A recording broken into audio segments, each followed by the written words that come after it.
Hello again, this is the Charioteer on Chariot Tarot, and I'll be going over a method that you can use to be able to read tarot cards right out of the box. I would highly suggest that you still study the book that it comes with and start to get to know the meanings, but when you first get tarot cards, you want to get right into it, and I understand that. It's exciting, it's new, it's something you want to do, you're drawn to it for a particular reason. But you're going to need a deck that has people doing stuff on it. It's a pictorial deck, Rider-Waite style deck. Oracle cards, let's say like these dragon oracle cards. They got dragons on them, they got little meanings on them, but they're not really doing anything. Okay, they're pretty. I use them as like supplemental.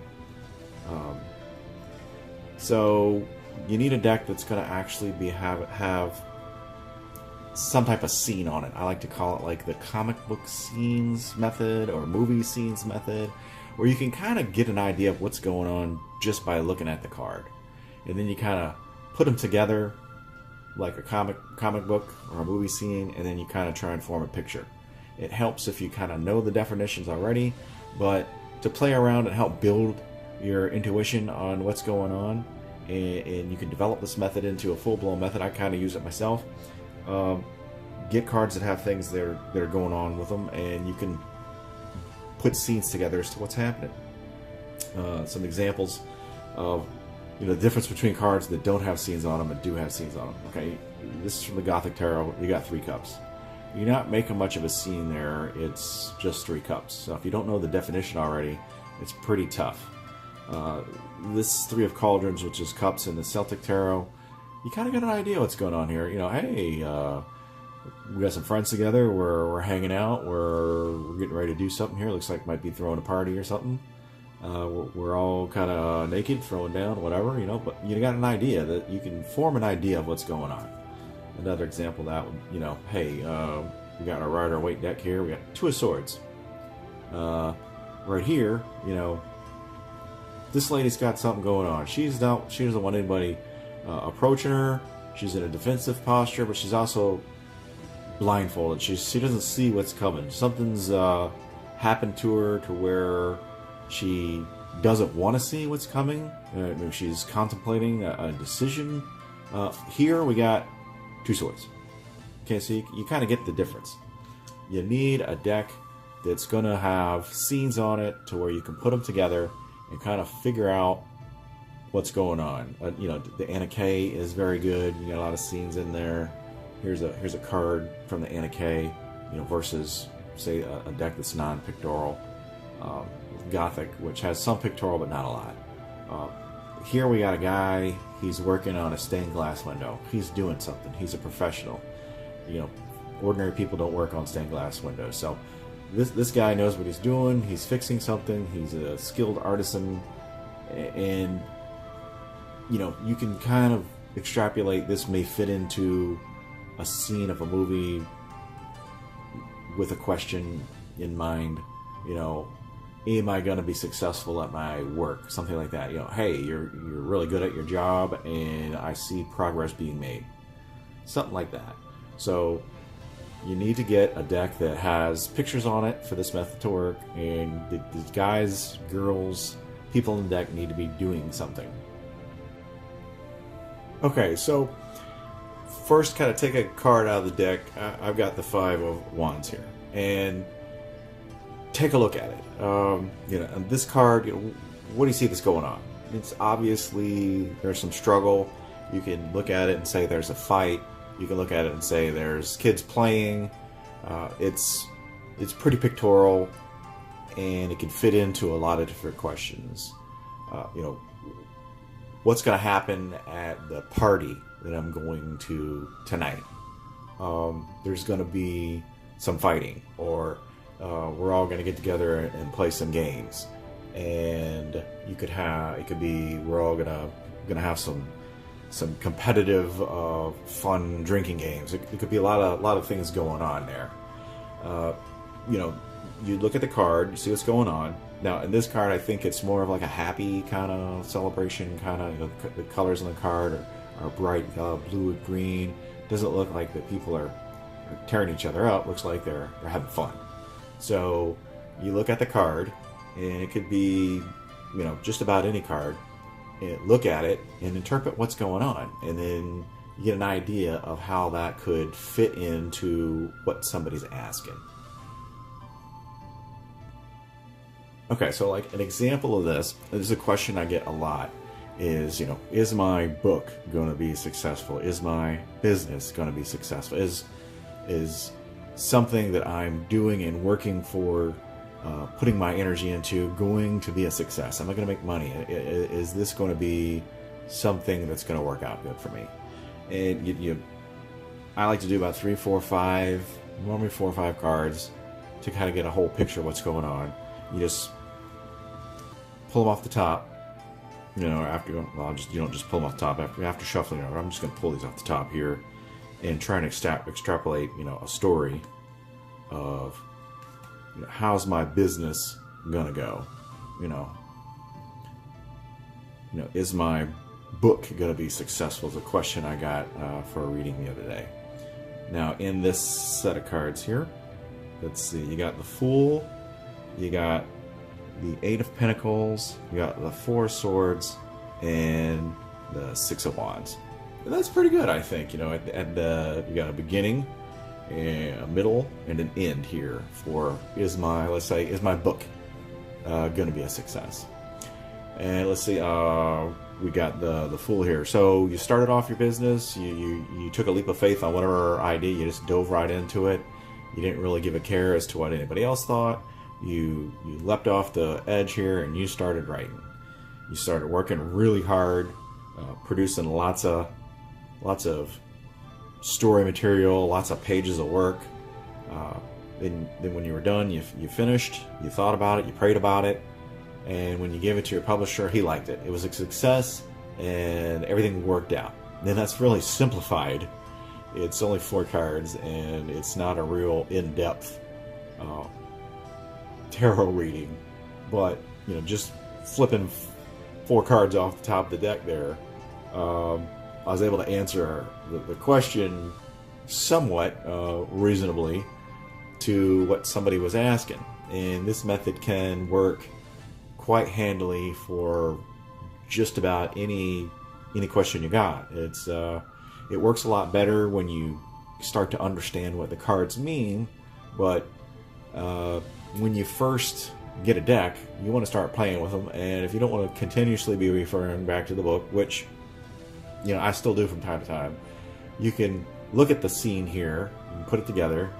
Jumped right into the project, produced a lot of worked really hard at it. You're good at it. You thought about it, prayed about it.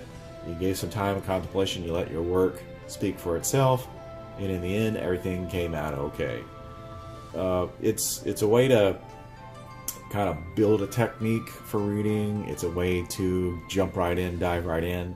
It's a foundation to help your intuition go along with the meaning of the cards, what they kind of mean, and you can build from there. So you can start with next to no knowledge of the cards. You don't have to have them memorized yet, and just by looking at the cards, you can kind of see what's going on. This only works with a pictorial deck where the people are doing stuff on the cards. Right now, one problem that will come up a lot is you get court card. And if you pull a court card, a lot of times they're not doing a lot. This lady's sitting here with a rabbit, looking at a coin. Doesn't give you a lot as to what's going on. The scene isn't 100% clear. A lot of times court cards mean a person, so they could say, but if it's not clear it's a person, and you're going through your little comic book scenes there, and the court card doesn't really fit, you could pull another card, set it down below, and get more of an idea of what's possibly going on, with this lady or this idea, So in this here, you're like, okay, you got this lady, and she's had her heart broken. It could be something as simple as she's preparing for a party. It could be a lot of things. Draw another card here.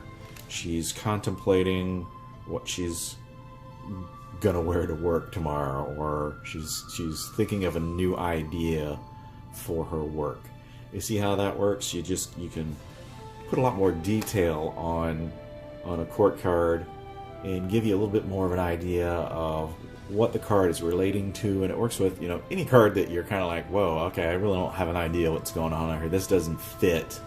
You can draw another card. You know, the way I do it is you can do another card and put it in relation to, you know, how this card is fitting into your reading here. So if you're confused about when you pull out a bunch of cards in your spread and one of them doesn't fit, you can whip out another card, and that will be related to the card that you're having a little bit of confusion with. You know, kind of set it on the card a little bit, just below it, off to the side. Some people kind of put it at an angle. I just kind of set it down here. You know, as long as, you know, gives you an idea what's going on with the card, and it develops a little more detail, so it helps you understand how that card fits into your little storyboard method. Okay, so going with like the court card thing and putting a little thing on there just in case you weren't sure, I pulled out some cards here, and we're going to apply that to, you know, me and my girlfriend broke up, or me and my wife separated, and are we going to get back together? And so you pull your cards out here and you try, and, you know, this is your first day right out of the box. Are we going to get back together? And you're like, well, I see you guys have been fighting a lot. Your wife is like, screw this, I'm out of here.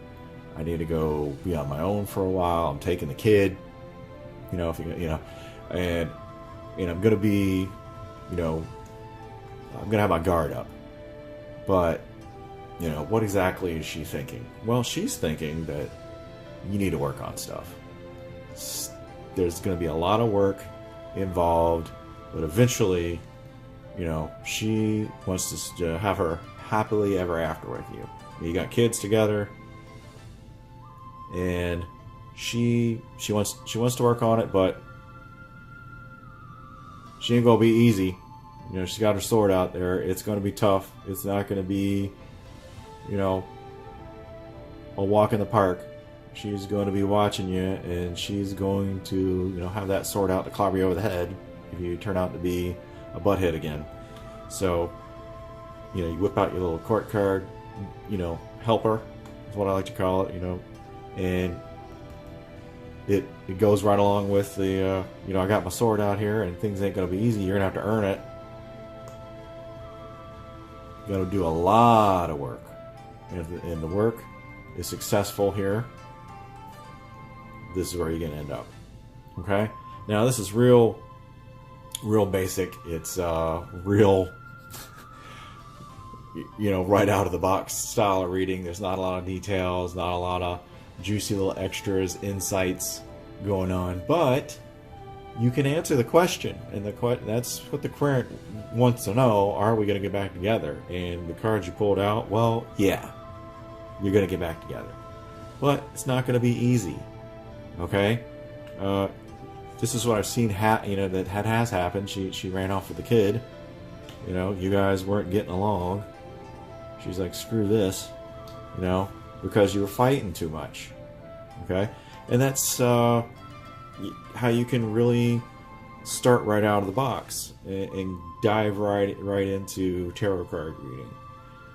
And you just do stuff like that over and over again, and you start building your intuition. I still think you need to get in there, and you need to just handle your cards all the time, whatever your deck's going to be. You get in there, you play with them, you have them, you sleep with them near your bed, and you gotta take them with you everywhere. You gotta get to know them. You gotta get the cards filled up with the energy there.